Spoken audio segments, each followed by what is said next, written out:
venir aquí hoy.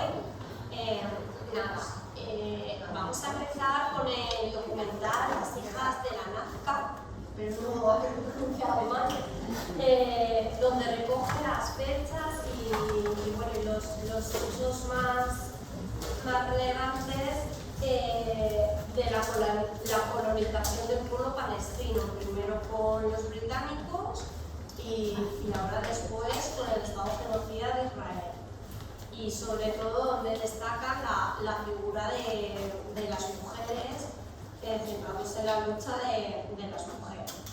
Y luego, bueno, pues vamos a tener una pequeña charla de Jaldía, que nos va a contar un poco cómo la actualidad de Palestina, viendo un poco que no quede en el olvido, que es verdad, ahora llega el verano, que si vacaciones, que si no sé qué, todos bajamos un poco el ritmo de militancia y demás, pero al final el pueblo palestino sigue estando masacrado, la guerra continúa y tenemos que mostrar nuestra solidaridad a cada día.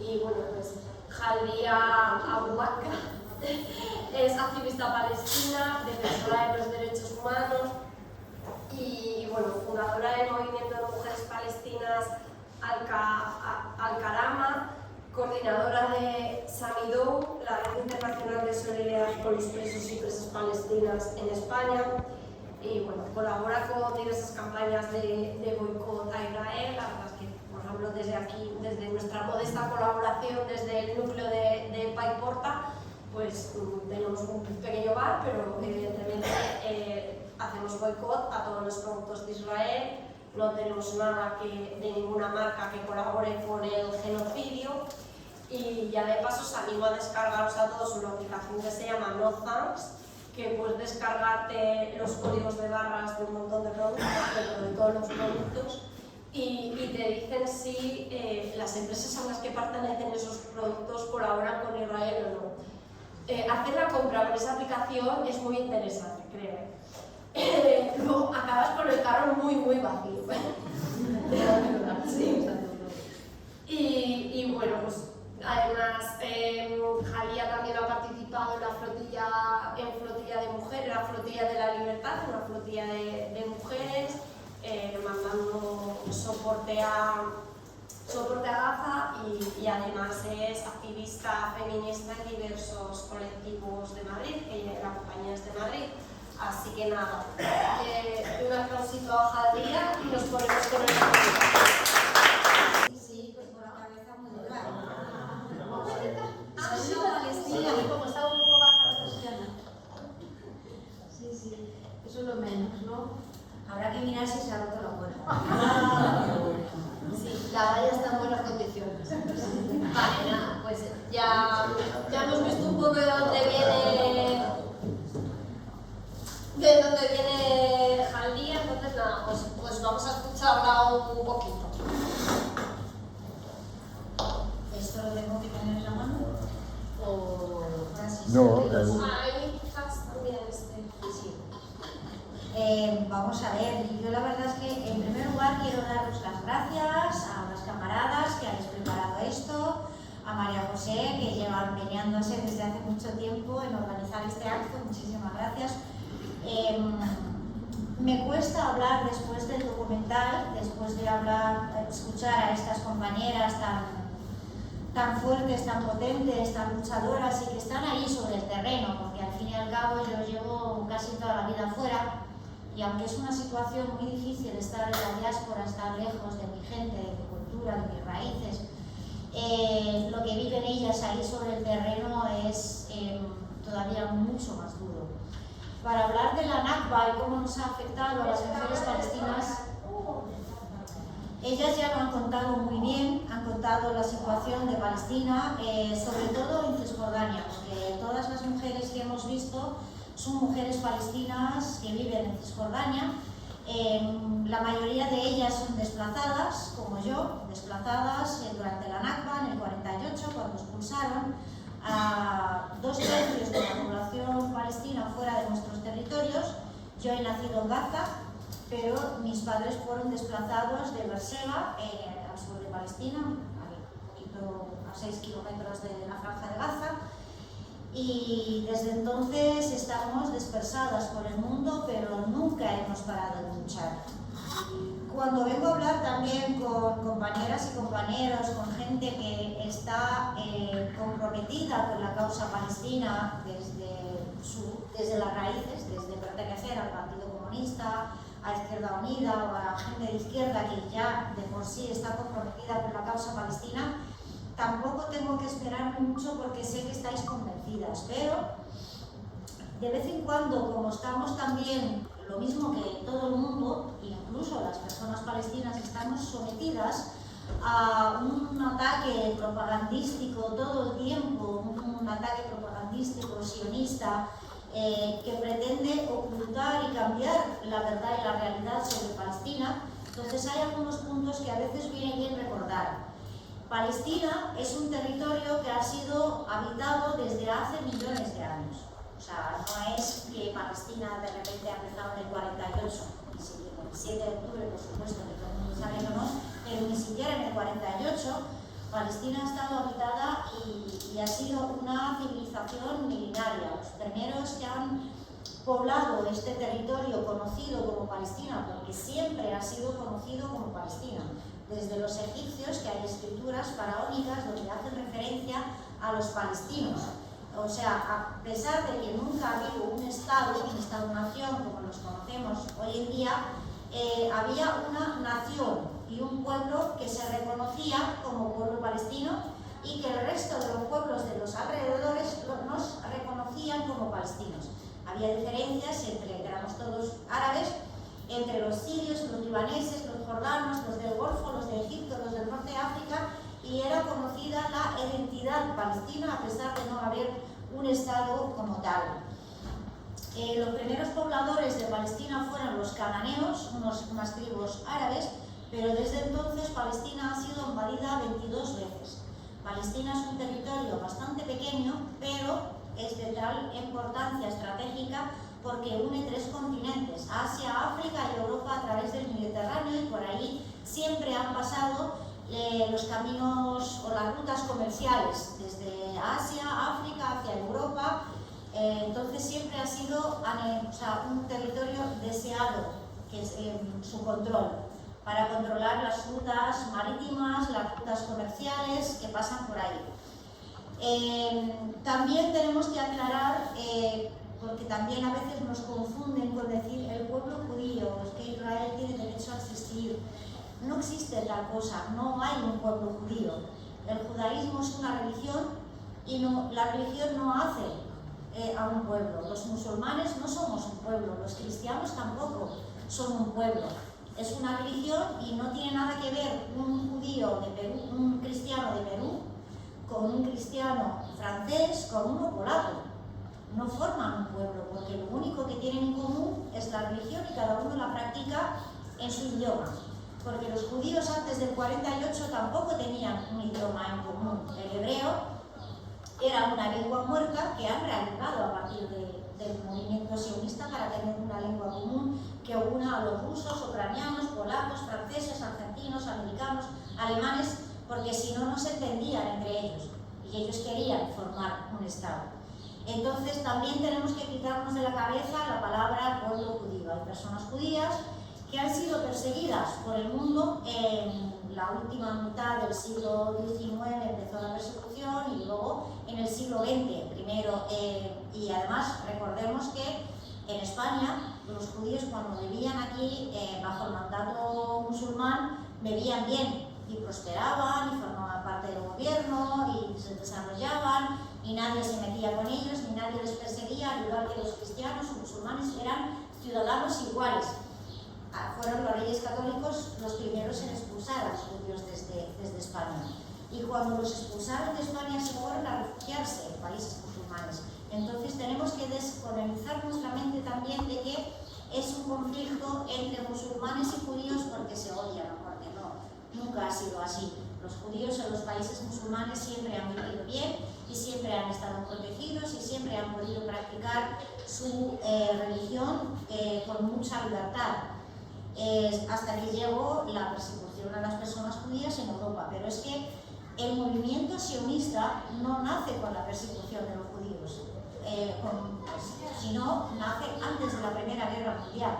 Nace un movimiento político que quiere fundar un Estado solamente judío. Cuando empiezan los Estados-nación en Europa, sobre todo, que son estados hegemónicos, que no aceptaban a personas distintas, entonces los judíos dijeron: nosotros también queremos un Estado. Y al principio barajaban otras opciones, no era Palestina una de sus opciones, era Argentina, Madagascar, el Congo, otros sitios, pero no se planteaban ir a Palestina porque era un movimiento laico, era un movimiento secular, no creían, venían de ascendencia judía, pero no eran creyentes. Y por lo tanto el tema religioso, el tema de que luego dicen que la Tierra Santa, el templo, no sé qué, las cosas que nos dicen hoy en día no tenían nada que ver. Entonces es el Imperio Británico quien les sugiere que por qué no Palestina. Que Palestina, después de la Primera Guerra Mundial, cayó bajo el mandato británico, porque Francia e Inglaterra se dividieron los territorios que estaban bajo el mandato otomano porque les interesaba esta región, les interesaba controlar esa zona por donde pasa el comercio, las rutas comerciales, los barcos que venían desde la India, que era una colonia inglesa, hacia Londres, pasaban por el canal de Suez, querían controlar esta zona y querían tener unos aliados ahí, que les sean leales siempre, porque sí es cierto que pusieron unas monarquías y unos gobiernos en los países colonizados en la región, como es el reino de Arabia Saudí, el de Jordania, en Irak también había puesto un reino, en Siria, y habían puesto unas familias que les debían lealtad a la metrópoli o a la colonia, porque los habían puesto ahí, les habían dado un poder y les estaban protegiendo, y de hecho a día de hoy todavía. Pero esto no puede durar toda la vida. Puede llegar un día que los pueblos se levanten en contra de este reino, de este gobierno, y cambian las cosas, y los pueblos empiezan a decir: no, es que estos intereses son nuestros, estos recursos son nuestros, aquí si queréis pasar nos tenéis que pagar, lo mismo que nos cobráis por cualquier cosa cuando vamos a Europa, aquí también si queréis tiene que ser un intercambio justo.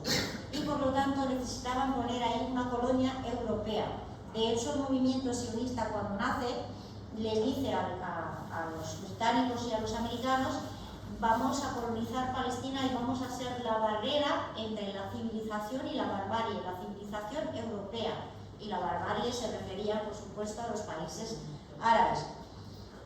Entonces, de ahí nace y de ahí empieza la colonización de Palestina. Empieza la colonización de Palestina al principio poco a poco, porque claro, quieren un Estado judío, pero en Palestina solamente había un 3% de la población que eran judíos, y eran judíos palestinos, no tenían nada que ver con el sionismo, vivían en perfecta armonía con los cristianos, con los musulmanes, como buenas vecinas y vecinos. Entonces, ¿cómo vamos a crear un Estado judío sin población judía? Empiezan a empujar a la población judía de todo el mundo a migrar hacia Palestina, y al principio incluso encuentran un rechazo por parte de los judíos europeos de ir a Palestina, porque incluso cuando están perseguidos en Europa del Este, muchos de ellos quieren ir a Estados Unidos y a Gran Bretaña, que llega un momento, les cierran las puertas, como aquí se cierra la puerta a las personas refugiadas cuando son pobres.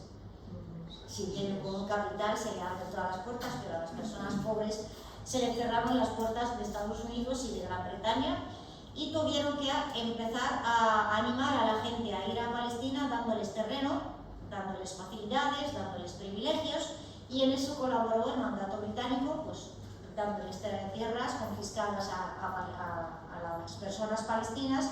Empiezan a eximirles de pagar impuestos, mientras el pueblo palestino estaba pagando impuestos muy altos, estaban facilitándoles la creación de industria, de fábricas, de universidades, incluida la moneda palestina, que empiezan a imprimirla, o sea, a estamparla en hebreo también. Y la gente, a veces incluso yo a veces veo a gente palestina y dicen: mira, Palestina en 1920 tenía una moneda y tal. Ya, ¿y por qué lo ponen en árabe y en hebreo? Si no se hablaba en hebreo en Palestina, era para facilitar y para empezar a allanar el terreno de que esto es nuestro, y aquí tenemos una cultura y tenemos unas raíces y tenemos una existencia. El conflicto empieza mucho antes del 48. El conflicto empieza cuando el pueblo palestino se da cuenta de que estas personas que estaban llegando a Palestina como refugiadas y que la gente de Palestina los acogía, porque estábamos acostumbradas a acoger a gente que venía de fuera, por eso de que Palestina es tierra santa, venían cristianos, judíos, musulmanes, gente de distintas partes del mundo, y muchos visitaban y se iban y otros se asentaban, y también porque venía mucha gente y se asentaba en Palestina y la gente no le importaba, como por ejemplo tenemos una colonia en Palestina que son armenios, que huyeron del genocidio, porque se habla de genocidio, pero solamente se conoce el genocidio judío, pero el genocidio armenio, vinieron muchas personas armenias y se instalaron en Palestina, y a día de hoy todavía siguen siendo personas palestinas conservando sus raíces y su historia armenia, reconociéndose como una población palestina de origen armenio. Entonces, en Palestina eso era algo normal, hasta que los palestinos se dan cuenta de que esta gente viene con un proyecto, y un proyecto de creación de un Estado, y nosotros como palestinos también queríamos independizarnos, primero de los otomanos, que nos prometieron los británicos que nos iban a ayudar, y luego de los británicos. Queremos un Estado, pero es que esta gente quiere un Estado judío. Y entonces, ¿qué pasa con los que no son judíos? ¿Qué van a hacer con nosotros? Y ahí empieza el pueblo palestino a luchar. También ven que por parte del gobierno británico empiezan a darles ayudas, facilidades, mientras estaban reprimiendo a la población palestina que protestaba las urgencias, las huelgas de trabajadores, porque había distinción entre trabajadores judíos y no judíos. Empiezan a los conflictos, y de como han contado seguramente las compañeras en el documental, las mujeres palestinas desde el principio han participado en esta lucha y han estado organizadas. Desde 1886 ha habido una manifestación liderada y organizada por las mujeres palestinas. En 1903 ya había registrada una asociación de mujeres palestinas. En el 21 también hay una manifestación liderada y organizada por mujeres palestinas. En el 29 se hace, como habéis visto en el documental, el primer congreso de mujeres árabes organizado, y las anfitrionas son las mujeres palestinas, donde han invitado a otras mujeres de los países de la región para organizarnos como mujeres palestinas. Algo muy importante que hay que destacar y que no sale en el documental es la importancia que le han dado las mujeres palestinas a la educación. Las asociaciones de mujeres palestinas, visto que el gobierno británico no construía colegios, ellas son las que empezaron a construir colegios para niños y para niñas, sobre todo en las zonas rurales, porque había gente que enviaba a sus niños a caminar muchos kilómetros para ir a la ciudad para asistir a la escuela, porque la educación para nosotras siempre ha sido muy importante, y por eso ahora mismo, si miramos las estadísticas, no hay analfabetismo en Palestina. Y hay un nivel de estudios bastante avanzado, bastante alto, con estudios universitarios y superiores también. Y eso es gracias a la organización de las mujeres palestinas. Lo mismo han hecho, por ejemplo, durante la Intifada del 87, cuando durante 5 años el pueblo palestino estuvo en pie, luchando por sus derechos, enfrentándose a los soldados, a los tanques, a todo tipo de represión por parte del ejército sionista. Las mujeres ahí se han organizado, y en los patios de las casas, en los jardines, hicieron una especie de colegio y unieron profesores con niños o con jóvenes para que siguieran su educación, porque 5 años sin estudiar al final se pierde el futuro. Ahora mismo en la Franja de Gaza, con todo lo que está pasando, la gente desplazada, las universidades han sido bombardeadas, todos los colegios, algunos de ellos sirven de refugio y no funcionan como colegios. En los campos de refugiados, muchas profesoras, y de hecho nosotras como Movimiento de Mujeres Palestinas Al-Karama colaboramos con otras compañeras que están dentro de la Franja de Gaza para crear la Escuela Popular Alternativa, para seguir dando clases a los niños y que no pierdan, porque han perdido ya el curso, pero que no pierdan la educación y la enseñanza. Eso es algo muy importante.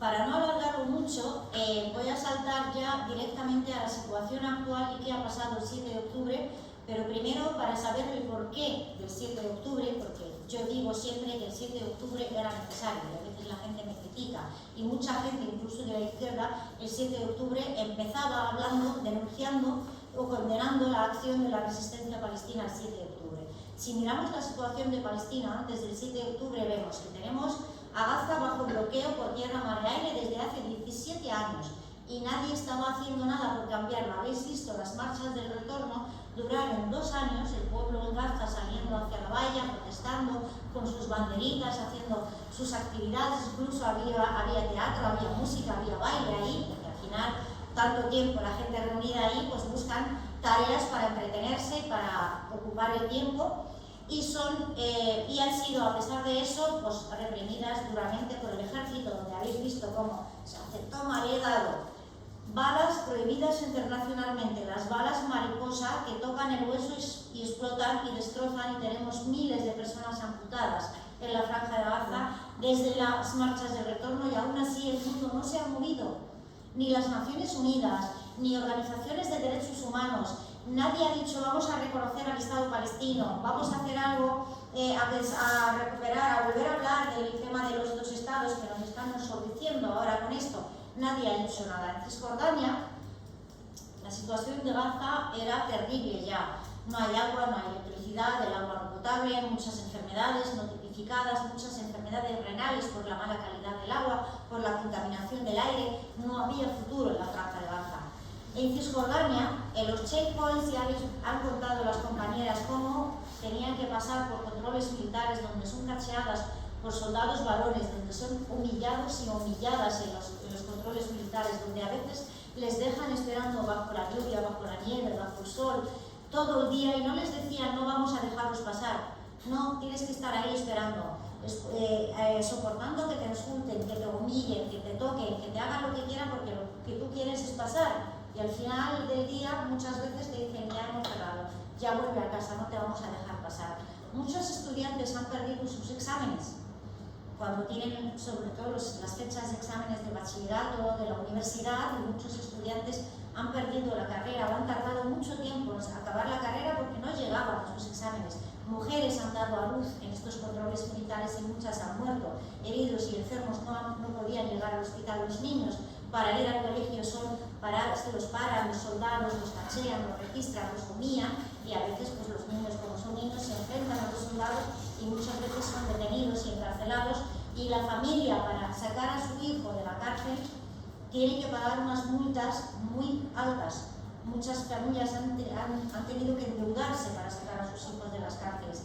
Muchas mujeres han sido humilladas, violadas en los interrogatorios, y muchos niños también, y de hecho hay informes de las Naciones Unidas donde dicen que en los interrogatorios los soldados israelíes han violado a niños palestinos, y esto luego acaba en un cajón, y la organización que lo ha denunciado han entrado en sus oficinas, han robado sus expedientes y sus archivos y les han cerrado la oficina, y las Naciones Unidas no han hecho nada. En las cárceles teníamos antes del 7 de octubre alrededor de 6.000 personas en las cárceles israelíes, que hablan tanto de rehenes. Teníamos 6.000 rehenes también secuestrados en las cárceles israelíes, más de 1.200 personas encarceladas sin cargos, sin acusación, sin derecho a la defensa, sin derecho a visitas familiares. No saben de qué se les acusa y pueden pasar años. Ahora mismo, por ejemplo, la compañera Khalida Jarrar está en la cárcel por 4ª vez en detención administrativa, porque ahora mismo ha aumentado el número de prisioneros políticos. Estaban endureciendo las duras ya de por sí condiciones en las prisiones, quitándoles la cantidad de agua, la cantidad de comida, la cantidad de ropa, impidiendo que puedan comprar en la cantina de la cárcel, porque los que están en la cárcel los mantienen sus familias, no el Estado de Israel. Las familias son los que mantienen a las presas y presos. Estaban pidiendo la pena de muerte para los prisioneros palestinos, entraban los soldados en las celdas y les pagaban palizas a los prisioneros. En Jerusalén, que donde la gente palestina vive con un permiso de residencia permanente, siendo ciudadanos de ahí de toda su vida, y todos sus antepasados tienen un carnet, una residencia permanente que les pueden quitar cuando alguien de su familia se porte mal o haga algo en contra de la ocupación, no porque la persona en sí, sino aunque sea un amigo, un primo, un hermano que haya hecho algo en contra de la ocupación, les pueden echar de la ciudad de Jerusalén. Y no solamente esto, en el año 2021 todos nos hemos enterado del desahucio del barrio de Sheikh Jarrah, un barrio entero que han desahuciado para traer a colonos desde Estados Unidos y meterlos en las casas de los palestinos y palestinas, porque ellos siempre quieren atraer a gente judía para poblar, para colonizar Palestina, para equiparar o elevar el número de judíos en este territorio en comparación con el número de personas palestinas. En los territorios ocupados en el 48, lo que supuestamente se considera como territorio israelí, o es lo que ha reconocido las Naciones Unidas como Israel, hay 2 millones de personas palestinas que no han conseguido expulsar en el 48 y que siguen ahí y viven con un documento de identidad de ciudadano israelí, pero no son judíos, por lo tanto la nacionalidad la da la religión, ellos no son nacionales, son ciudadanos, y que hay 70 leyes que segregan entre las personas los derechos de las personas si son judías o si no lo son, y por lo tanto estas personas no tienen igualdad de derechos.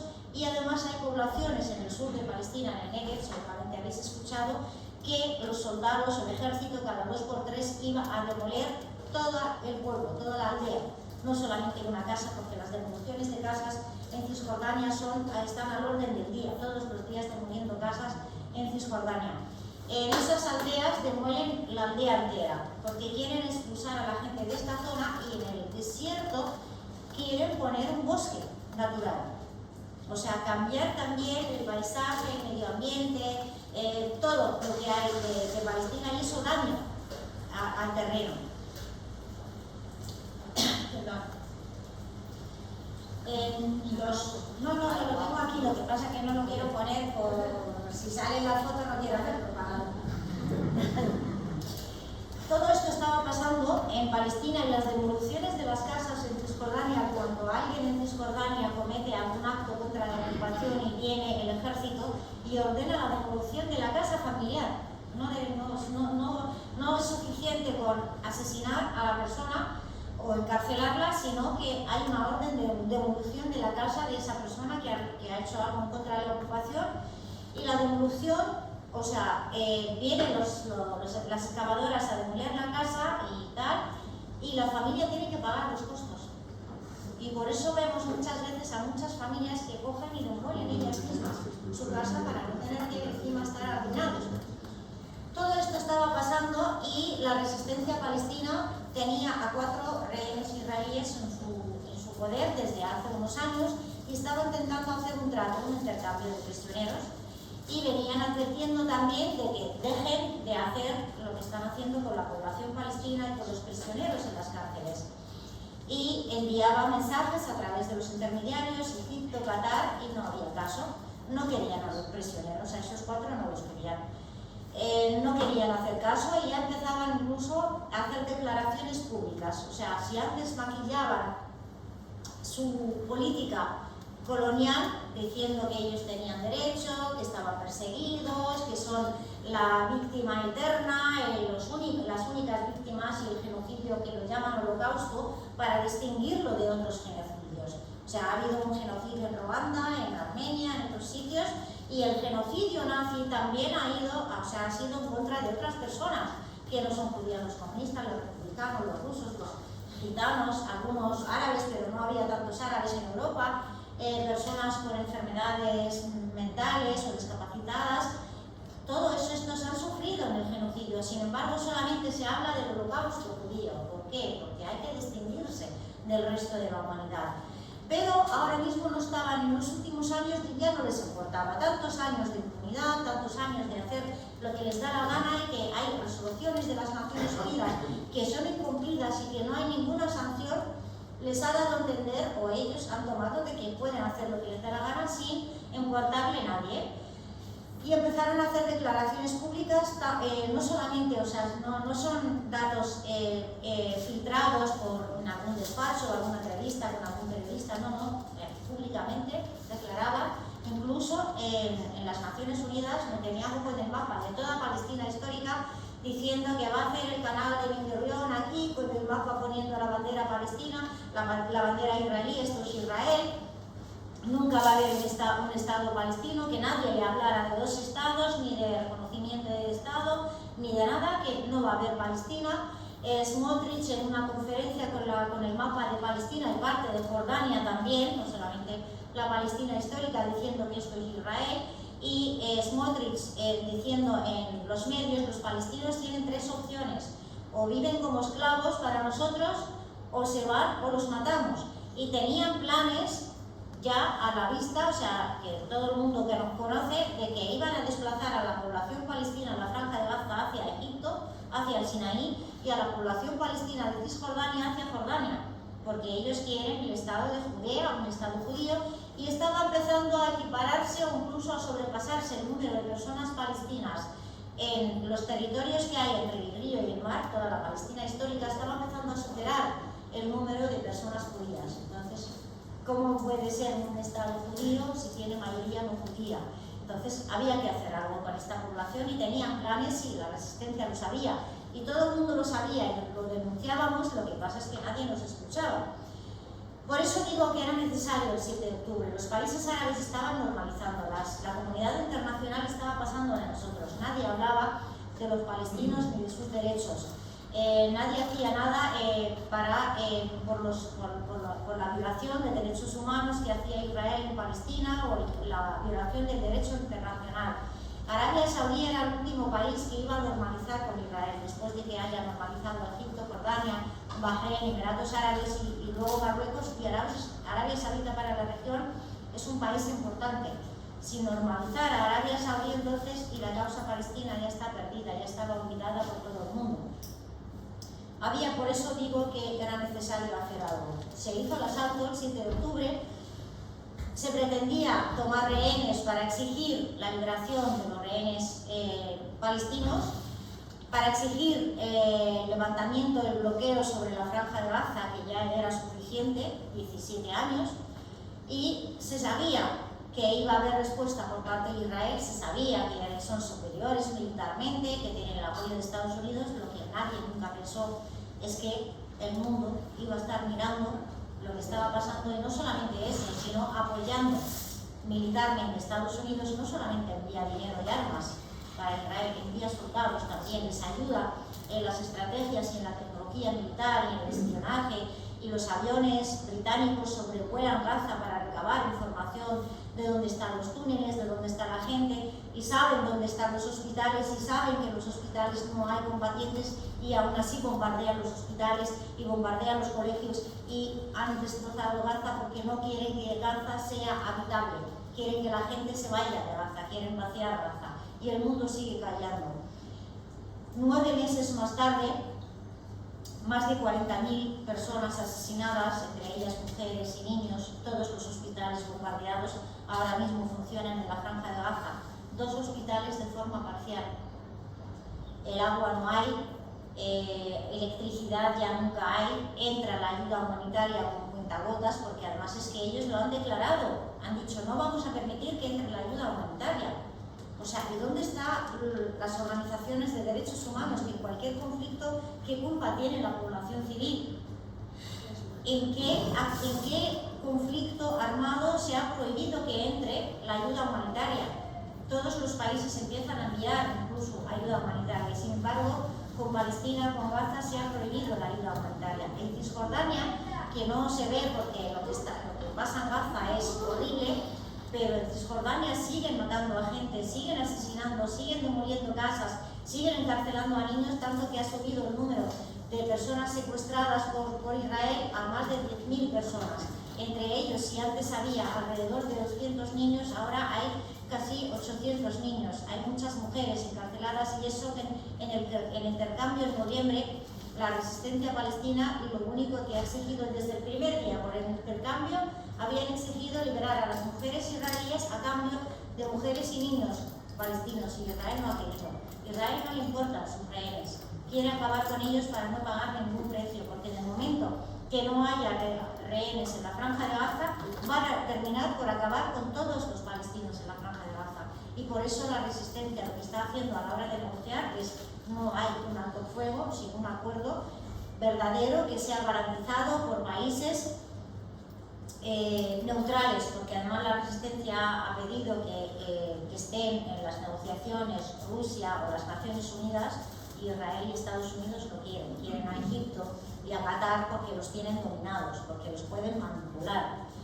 Entonces, la resistencia palestina ha demostrado gran valor y gran estrategia y gran estudio, porque 9 meses más tarde, pues a unos miles de combatientes en la Franja de Gaza, el ejército más grande de la región, que llaman el ejército invencible, no ha podido vencer a la resistencia palestina, no ha podido acabar con la gente de la Franja de Gaza, y esto ha hecho que Palestina vuelva a estar en la agenda mediática y política de todo el mundo. Hoy todo el mundo habla de Palestina, cuando antes, hace un año nadie decía nada.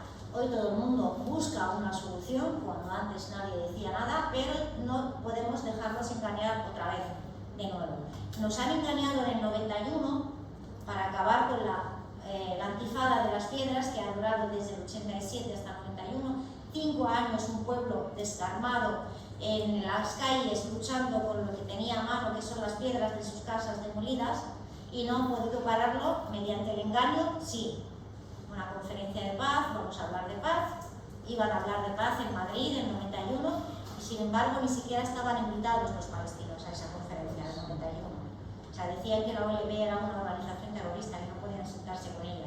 Vinieron algunos dentro de la delegación jordana, y luego algunos negociaron a espaldas del pueblo palestino y a espaldas de los partidos palestinos los acuerdos de Oslo, que son unos acuerdos humillantes para el pueblo palestino, donde se ha cedido en el derecho al retorno, en el derecho a la resistencia armada, en todos nuestros derechos, y sobre todo el derecho al retorno, a los derechos de nuestra gente en el 48. Ni siquiera han congelado los asentamientos. O sea, para ver hasta qué punto son humillantes y son válidos estos acuerdos, es que ni siquiera han parado los asentamientos en Cisjordania.